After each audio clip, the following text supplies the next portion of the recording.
And cloudy in the Northern Isles, highs perhaps around 27, maybe 28 across England and Wales. We'll be pleased to hear the rest of the week stays dry, settled and sunny, but more importantly, it'll feel a bit more comfortable, less humid. There you go, Hugh. Well, that's good. Louise, thank you very much once again.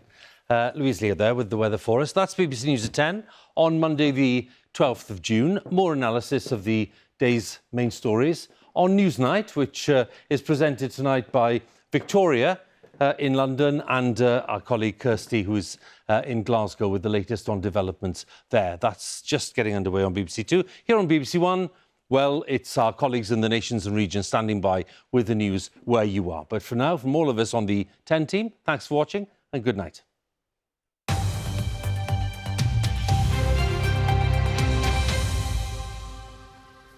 Good evening. Nicola Sturgeon won't be suspended from the SNP, says the First Minister Humza Yousaf, despite calls from within the party for her to be suspended or voluntarily step aside. The former First Minister was arrested and released yesterday by police investigating the funding and finances of the party. Here's our political correspondent, David Wallace-Lockhart. Just a matter of months ago, but a different political age. Nicola Sturgeon, the undisputed figurehead of the SNP.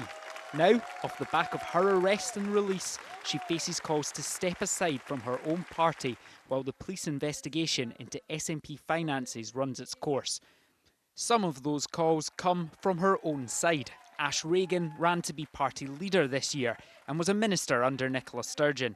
The right course of action would be for her to temporarily and voluntarily resign her party membership until this can be cleared up. Michelle Thompson says she was told to step aside while property deals she was connected to were investigated. No wrongdoing was found. She believes the party rules aren't consistent. There was a process when Nicola Sturgeon was the First Minister where, regardless of the presumption of innocence, people were forced to step down from the whip. And it's that I'm picking up on, because if that was to be the case for 8 years or so when Nicola Sturgeon was First Minister, why then would that process not apply to herself? Nicola Sturgeon's arrest follows that of her husband, the former SNP Chief Executive Peter Murrow, and the then SNP Treasurer Colin Beattie, both in April.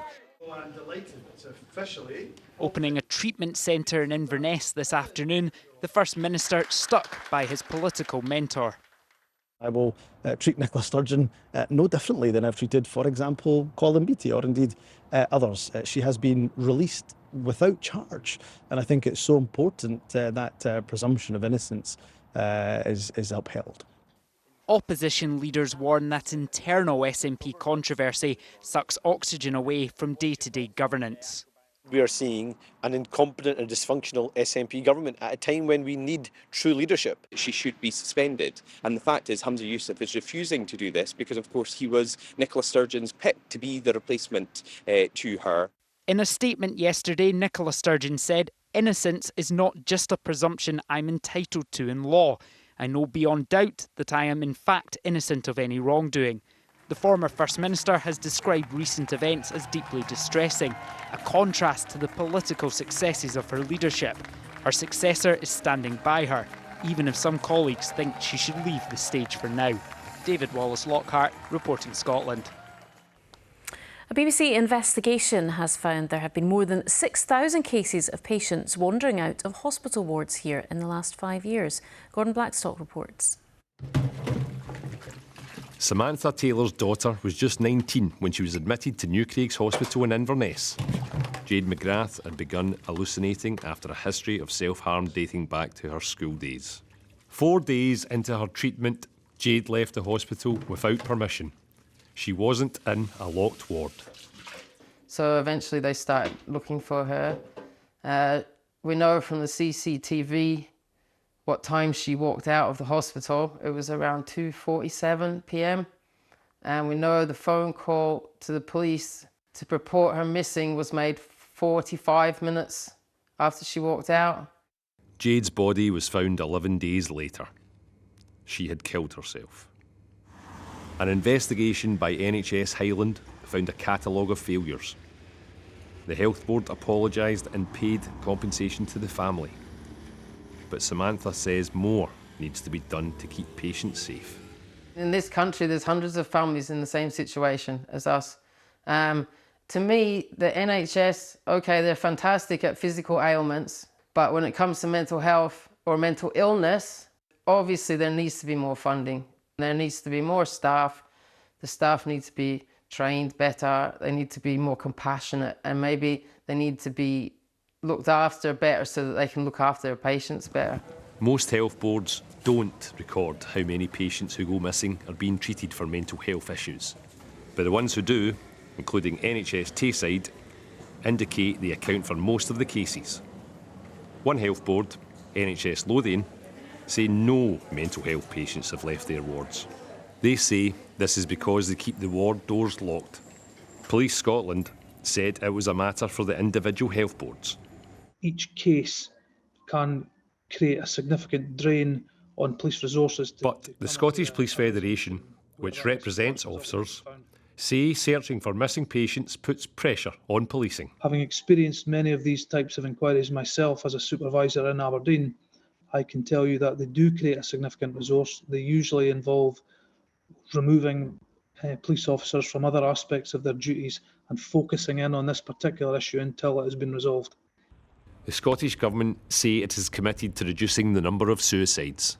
I want to extend my heartfelt sympathies to the families who've lost a loved one. I'm very clear that the safety of patients is a priority, and of course that staff need to carefully balance the right for patients to be protected together with their right for liberty. So it's very difficult balance for them to attain. Go Jade, go Jade, go Jade, yay!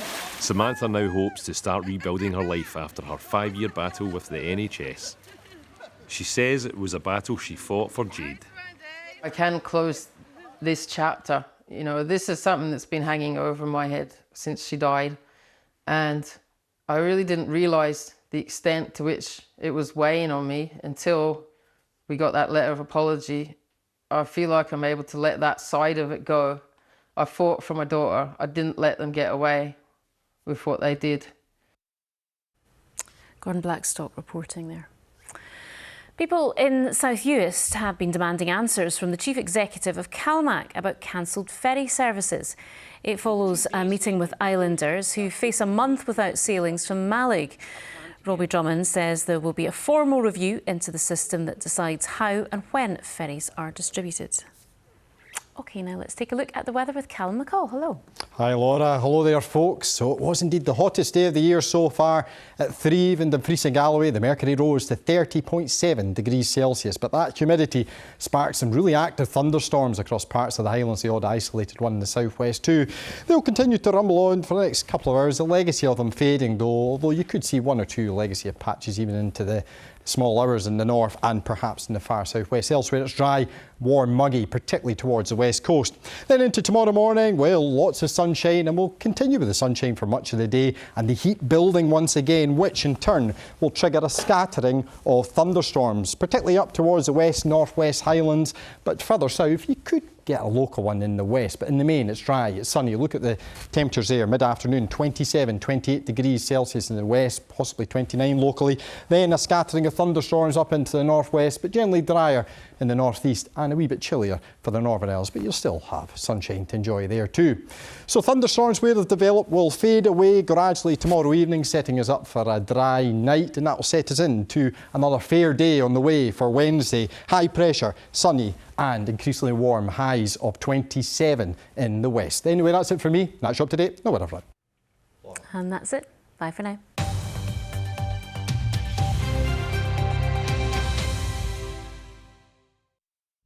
What does it take to become a Scottish football icon? I remember when I first scored, I felt 10 foot tall. There was an emotion of relief that we'd done it. He was a winner, no doubt about that. Back by Archibald! I think he's one of the best ever strikers. We're just waiting for him to do something spectacular.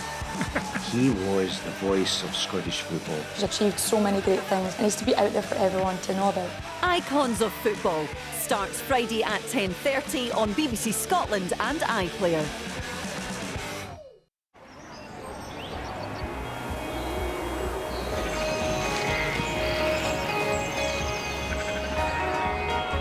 Now, following the news,